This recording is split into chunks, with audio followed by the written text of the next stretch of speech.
こんにちは、ミッキーです。今回は2022年ニューオープン特集として東京駅カフェ5選をご紹介していきます。先日 YouTube のコミュニティ機能を使って今後どういった企画をしてほしいかみたいなアンケートを取ったんですけれども、予想以上にですね、最近オープンしたばかりのカフェ、ニューオープンカフェを特集してほしいといった意見がありましたので、今回私の動画の中でも注目度が高い東京駅を中心にニューオープンカフェを5選ご紹介しようと思って動画を作ってみました。私自身の勤務地が東京駅ということもありまして、結構巡りやすさもあったんですけども、そんな私だからこそ行ってみたかったお店、そして行って満足感が高かったお店をピックアップして今回ご紹介させていただいていますので、ぜひ参考にしていただければと思います。このチャンネルではカフェ巡りなど日常を少し豊かにする情報をお届けします。少しでも応援してくださる方はチャンネル登録をして次の動画も見逃さないでください。ちなみに今回ご紹介するお店の Google マップ位置情報は本動画の概要欄から確認することができますので、実際にお店に訪問する際の参考としてご活用ください。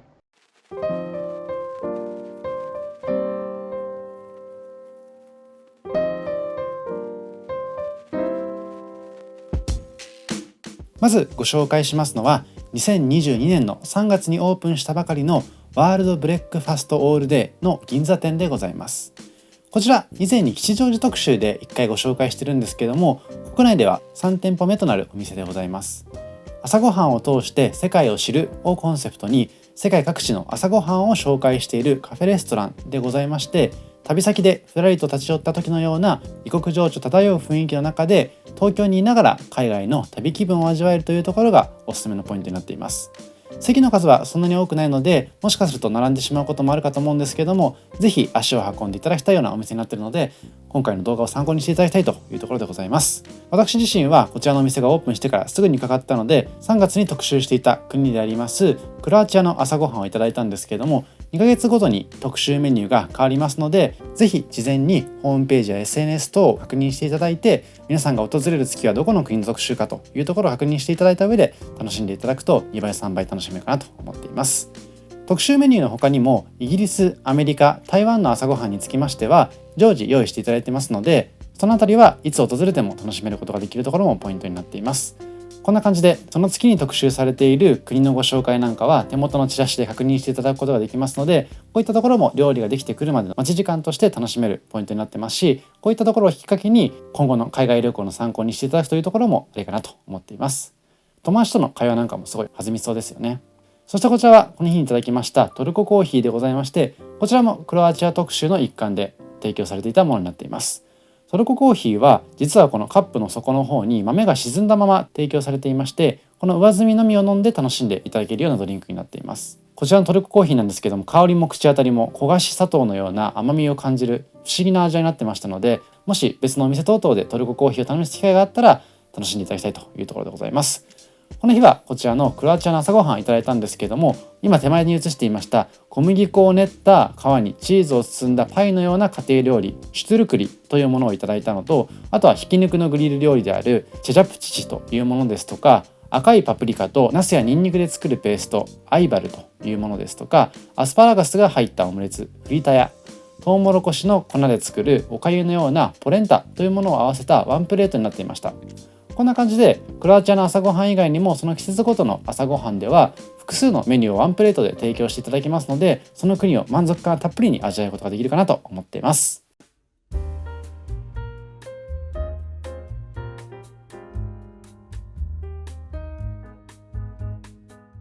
続いてご紹介しますのは同じく2022年3月にオープンしたばかりのカフェカルディーノさんでございます。こちらはコーヒー豆の販売で有名なカルディコーヒーファームが提供しているこだわりのコーヒーと世田谷区奥沢の人気ベーカリークピードのパンが一緒に楽しめる注目店になっています。こちら3月オープンと書いてるんですけども、3月31日にオープンしたばかりなので、もう本当にできたばかりのお店になっています。朝はクピードのパンとコーヒーを味わえるお得なモーニングが楽しめまして、こちらカルディーノとハガレのコラボ店となってるんですけども、そのハガレというお店は下北沢にありますワインバーになっていまして、そちらのプロデュースするワインと料理も楽しめるということでございますので、ベーカリーカフェとしても楽しめるしレストランとしても楽しめる、そんなお店になっています。でこちらの目玉でありますクピドの提供するパンはですね、バターやジャムをつけずともパンだけで美味しいパンというのをコンセプトとしているということでございまして、そういったオーナーさんの思いが詰まった自慢のパンを味わえることができます。特に東京に観光に来られた方なんかは奥沢まで足を運ぶのは結構難しいかなと思うんですけども、クピドさんのパンをですね東京駅で味わえるというところはとても注目なポイントになっています。でこちらの八重洲地下街にあります店舗は席数も多くて広々としていますので、八重洲地下街の中では結構穴場的に使えるかなと思っています。こんな感じでたくさんのパンが用意されていまして、見た目にもとても美味しい感じなので、もしじっくりと腰を据えて楽しむ時間がないという方はこちらでテイクアウトをしていただいて、例えば新幹線の中とか東京駅のお勤めの方はお昼休みにデスクでいただいてみるというのもありかなと思っています。東京駅もこの2年ぐらいで結構お店が閉まってしまったということもありまして、私も通勤をしている中で結構お店の入れ替わりなんかを感じているんですけども、逆にたくさんのお店が誕生してもいるので、ぜひですね改めて訪れてみてその魅力に触れてほしいなと感じています。こちらはこの日にいただいたモーニングセットでございまして、なんとワンコインでいただくことができましたので、めちゃくちゃお得になっています。こちらは3種類のパンをその日ごとにお店の方にセレクトしていただいて提供していただくことができるのと、セットということでヨーグルトとあとはコーヒーもいただくことができますので、本当に朝から満足感たっぷりに贅沢な時間を過ごすことができるかなと思っています。朝は8時からやってますので、例えば9時から勤務の方はこちらで朝ごはんを30分ぐらいでいただいてから仕事に行くというのもありだと思ってますし、夜も22時までやってますので、その辺も嬉しいポイントです。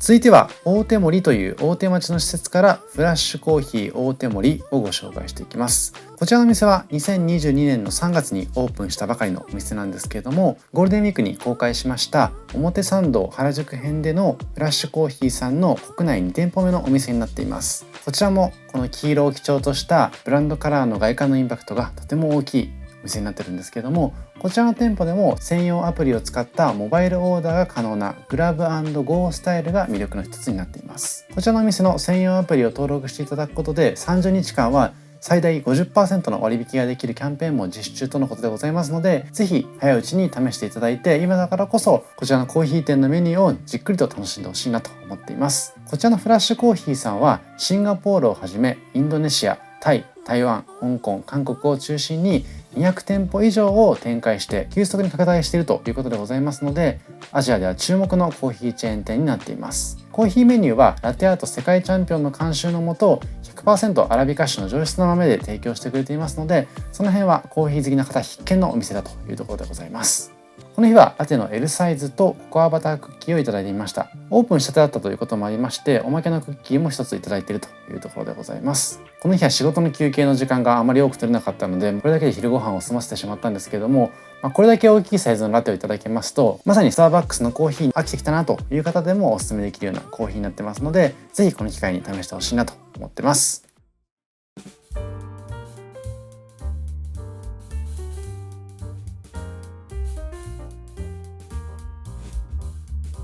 続いても大手町から2022年の1月にオープンしたばかりのディ・エシカルスピリッツ&コーヒーさんでございます。こちらこのスタイリッシュな色がとても特徴的になってるんですけども、実は循環経済を実現する上流プラットフォームを目指し、廃棄素材を使用したクラフトジンを生産するなど再生型蒸留所を運用しているベンチャー企業であるエシカルスピリッツさんのプロデュース店舗になっています。もともとはクラフトジンを生成している会社なんですけれども、こちらの店舗はコーヒー事業参入の第一歩としてオープンしたお店になっています。こちらの店ではコーヒー豆の出し殻から作っている業界初のエシカルジンであるコーヒーエセックというものですとか、世界初となるコーヒーを 3D プリントして作ったインテリアなんかも見どころになっています。まさにこういった取り組みを含めまして今注目されています SDGs を体現している店舗といっても過言ではなさそうです。コーヒー豆は王道で親しみやすいタイプクラシックというものと個性的で面白みがあるタイプモダンというものの2つを用意されていまして、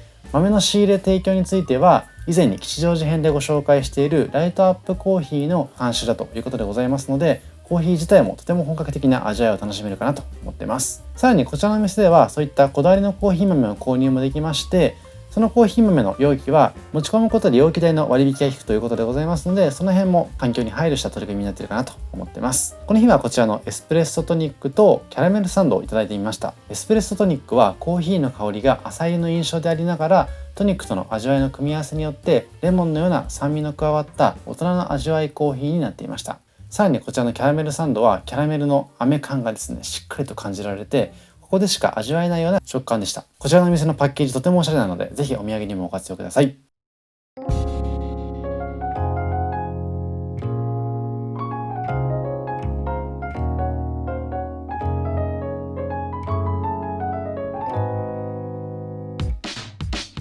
そして最後5店舗目、こちらの2020年9月に誕生したおくろじという施設からご紹介していきます。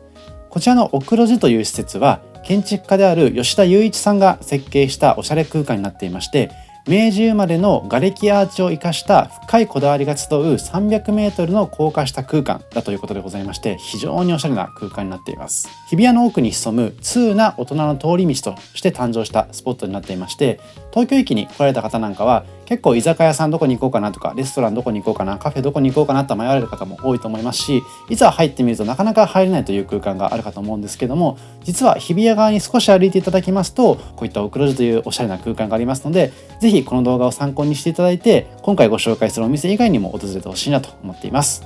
そんな中ご紹介させていただきますのが、2022年の2月にオープンしたばかりのよりみちというところでございます。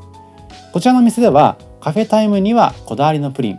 夜には本格イタリアンとワインが楽しめるカフェレストランになっています。まっすぐに歩くはずの道を少し外れてみると、いつもの風景が少しだけ色鮮やかに見えたりをコンセプトに誕生したお店でございまして、よりみちさんに併設のバーワンミニッツでは今日の思い出を語る場所としてスパークリングワインやカクテルを用意してくれていますので、よりみちさんをレストランとして楽しんだ後にはそちらのバーで楽しんでいただくというところも大人の楽しみ方なのかなという形でございます。ちなみによりみちさんのランチセットはドリンク付きにもなっていますので、そこも嬉しいポイントなのかなと思っています。さらにこちらで提供されるコーヒーはコスタコーヒーになっていますので、味には間違いないかなと思っていますのと、こちらで提供されているザ・プリンをはじめとする絶品スイーツはホテルのレストランで経験を重ねたシェフの手作りだということでございますので、その辺もめちゃくちゃ注目になっています。そしてこの日はこちらのしっとりローストビーフ丼をいただきました。めちゃくちゃお肉たっぷりにいただくことができまして、この盛り付けも含めて視覚的にも楽しめるようなそんなメニューになっていました。でランチセットでは今左上に映していますようなスープもついてきますので、このエリアにしてはだいぶお得に楽しめたかなといった印象でございます。そしてこちらこの日いただきましたこだわりのザ・プリンでございまして、ぜひですね一度は試してほしいようなそんなメニューになっています。でこちらのプリンはまさに先ほど申し上げたようなコスタコーヒーと一緒に楽しんでいただくと、よりこの甘さと苦味が混ざり合って美味しく味わうことができるかなと思っています。こちら写真撮っていただいたりとか動画に収めていただきますとめちゃくちゃ SNS 映えにもなると思いますので、特にですねデートとかお友達との時間にも使ってほしいなというところでございます。で、先ほども申し上げましたけれども、こちらおくろじ自体が東京の中心地である日比谷銀座の奥にある場所になってますので、銀座での買い物を楽しむ際にも活用できるかなと思ってます。